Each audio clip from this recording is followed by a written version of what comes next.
C'era un tempo in cui gli uomini parlavano una sola lingua.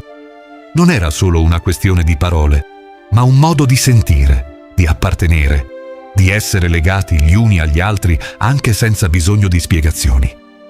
Quando uno aveva fame, l'altro condivideva il pane. Quando uno cadeva, lo si aiutava ad alzarsi senza chiedere nulla in cambio. Era un'armonia fragile, ma reale. Tutto sembrava respirare all'unisono, come se l'umanità fosse un unico corpo che camminava insieme, passo dopo passo, silenziosamente unita. Poi venne l'ambizione. All'inizio fu solo un desiderio semplice, costruire qualcosa che restasse, qualcosa che non potesse essere spazzato via dal tempo o dall'oblio, qualcosa di grande, più grande del cielo stesso. Costruiamo una torre che arrivi fino al cielo. E così iniziarono, tutti insieme. Giorno dopo giorno, mattone dopo mattone. La torre cresceva, saliva più in alto di qualsiasi montagna. I venti le giravano intorno come se la temessero. I bambini correvano ai suoi piedi ridendo. Le madri cantavano mentre preparavano cesti per i lavoratori. I padri lavoravano con orgoglio. Il sudore colava sulla pietra incandescente e la sera, seduti attorno a un fuoco, raccontavano ai figli di come un giorno avrebbero toccato il volto di Dio. Era una danza, un'illusione di unità così luminosa da accecare. Ma qualcosa iniziò a cambiare, come una crepa minuscola nel muro più possente. All'inizio fu solo una parola fraintesa, un mattone posato storto, un ordine pronunciato con un tono diverso. Poi vennero i dubbi, i sospetti, le voci sussurrate alle spalle. Lui vuole comandare. Quello non lavora abbastanza. Questo si crede superiore. Le parole si fecero più dure. Le frasi iniziarono a ferire come lame sottili. Gli sguardi si abbassarono, si chiusero. Ognuno cominciò a parlare solo per sé. Non era più la lingua del cuore, era diventata la lingua dell'ego.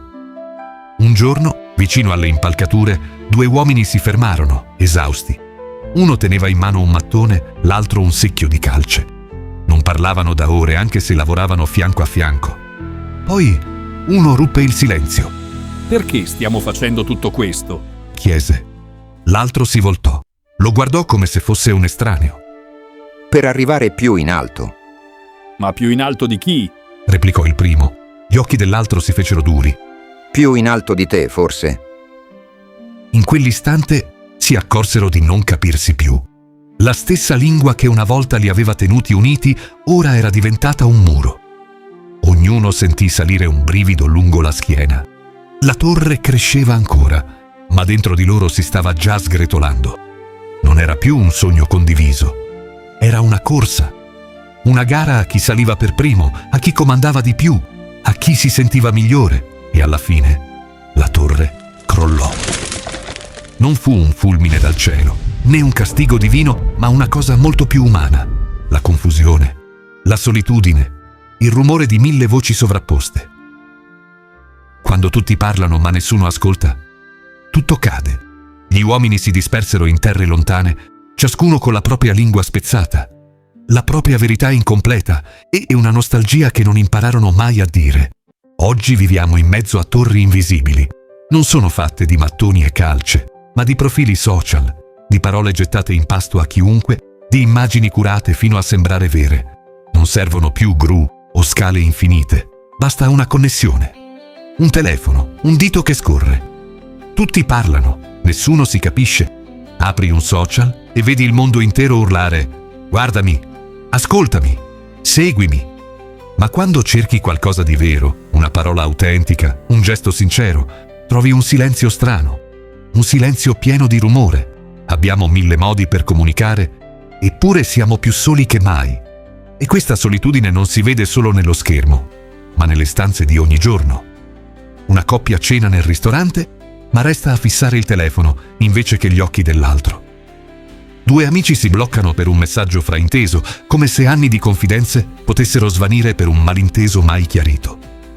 Una famiglia si siede a tavola, ma ognuno scrolla un feed diverso, mentre nessuno ascolta davvero cosa c'è dietro un «va tutto bene?». Viviamo nella Babele delle opinioni, degli slogan, degli hashtag, ma non c'è quasi più spazio per un silenzio che cura, un ascolto che ricuce. siamo tornati lì, ai piedi della torre.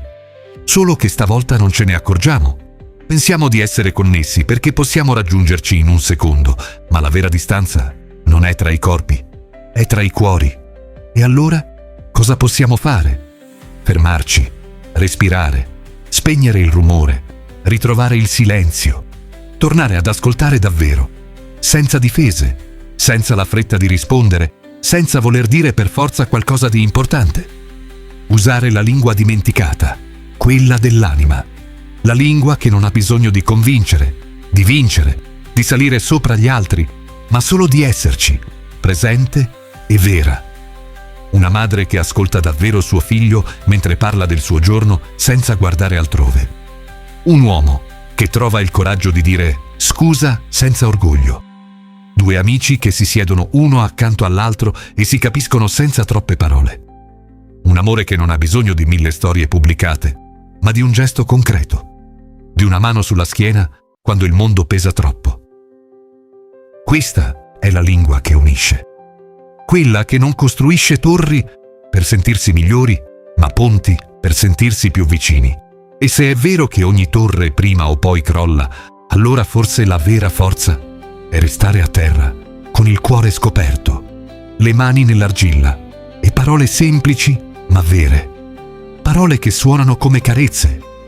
Ti ascolto. Ti capisco. Non sei solo. Ma la Babele non è solo là fuori, c'è anche dentro di noi.